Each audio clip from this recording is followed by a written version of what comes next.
पुरुषाय विद्महे महादेवाय धीमहि तन्नो रुद्रा प्रचोदयात्. அனைத்து நண்பர்களுக்கும் பிறைசூடன் சார்பாக அன்பான வணக்கங்கள். இந்த வீடியோ பிடித்திருந்தால் லைக் பண்ணுங்கள், ஷேர் பண்ணுங்கள், கமெண்ட் பண்ணுங்கள், மறக்காமல் சப்ஸ்கிரைப் பண்ணுங்கள். வாங்க வீடியோ பார்ப்போம்.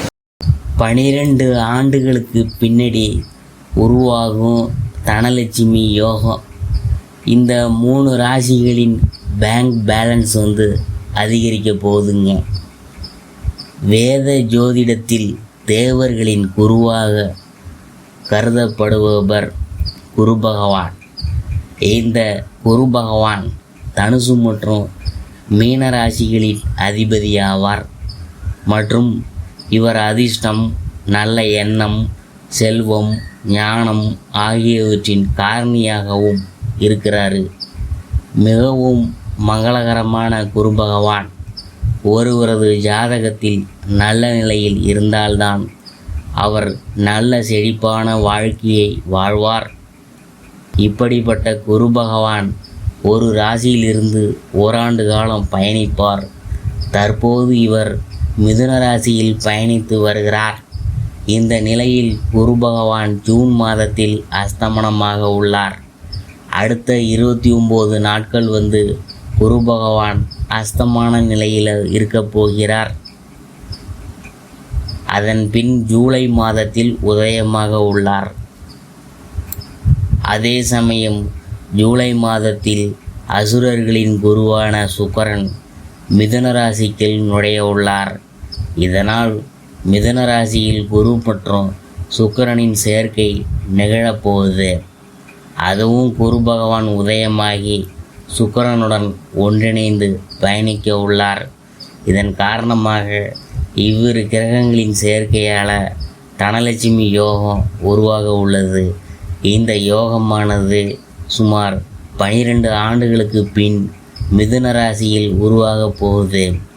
இந்த யோகத்தின் தாக்கம் அனைத்து ராசிகளின் வாழ்க்கையில் தெரியுங்க. குறிப்பாக 3 ராசிக்காரங்க இந்த யோகத்தால் செல்வத்தில் மிகப்பெரிய உயர்வை பார்க்க போகிறீங்க. மேலும் பல வழிகளில் இருந்தும் பணம் தேடி வரப்போகுது. இப்போது குரு சுக்கிர சேர்க்கையால் உருவாகும் தனலட்சுமி யோகத்தால் அதிர்ஷ்டம் பெறும் ராசிகள் யாருன்னு பார்க்கும் பொழுது துளாராசி 9ஆம் வீட்டில் குரு சுக்கிர சேர்க்கையால் தனலட்சுமி யோகம் உருவாக உள்ளது. இதனால் இந்த ராசிக்காரர்களின் அதிர்ஷ்டம் பிரகாசிக்க போகுது. ஒவ்வொரு வேலையிலும் வெற்றி கிடைக்க போகுது. சுப நிகழ்ச்சிகளில் அதிகமாக பங்கேற்க நேரிடும். வேலை தொடர்பான பயணங்கள் அதிகரிக்க மேற்கொள்ள நேரிடும். இந்த பயணம் நல்ல நிதி ஆதாயங்களை தரும் வகையில் இருக்க போகுது. சிலருக்கு வெளிநாடு போவதற்கான வாய்ப்புகள்லாம் கிடைக்க போகுது. குருவின் ஆசியால் முடிவெடுக்கும் திறன் மேம்படும். இதன் மூலம் சில நல்ல முடிவுகள்லாம் எடுக்க போகிறீங்க. கன்னிராசியின் 10ஆவது வீட்டில் குரு சுக்கிர சேர்க்கையால் தனலட்சுமி யோகம் உருவாக இருக்குது. இதனால் இந்த ராசிக்காரவங்க வேலை மற்றும் தொழிலில் நல்ல முன்னேற்றத்தை பார்க்க போகிறீங்க. வேலை தேடி கொண்டு இருந்தவங்களுக்கு நல்ல வேலை கிடைக்கும். வசதிகள் அதிகரிக்கும். பணியிடத்தில் மதிப்பும் மரியாதையும் அதிகரிக்கும். சிலருக்கு பதவி உயர்வு கிடைக்கும் வாய்ப்புகள்லாம் இருக்குது. சமூகத்தில் கௌரவம் அதிகரிக்கும். அலுவலகத்தில் புதிய திட்டத்தில் பணிபுரியும் வாய்ப்பு கிடைக்கும். இது தொழில் வாழ்க்கையில் நல்ல வளர்ச்சியை காண வழிவகை செய்யும். தந்தையுடனான உறவு வலுவடையும். மீனராசியை பற்றி நாம் பார்க்க போகிறோம். மீனராசியின் 4ஆவது வீட்டில் குரு சுக்கிர சேர்க்கையால் தனலட்சுமி யோகம் உருவாக உள்ளது. இதனால் இந்த ராசிக்காரவங்க நல்ல பொருள் இன்பங்களை பெறுவாங்க.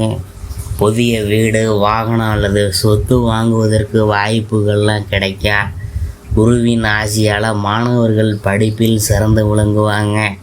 கலைத்துறையில் இருக்கிறவங்களுக்கு இந்த காலம் சிறப்பாக இருக்கும். பெற்றோரின் முழு ஆதரவு கிடைக்கும். பணியிடத்தில் உயர் அதிகாரிகளின் ஆதரவும் கிடைக்கும். இதன் மூலம் இலக்குகளை எளிதில் அடைவீங்க. தாய் வழியில் இருந்து பணம் தேடி வரும். பண வரவு சிறப்பாக இருக்கும்.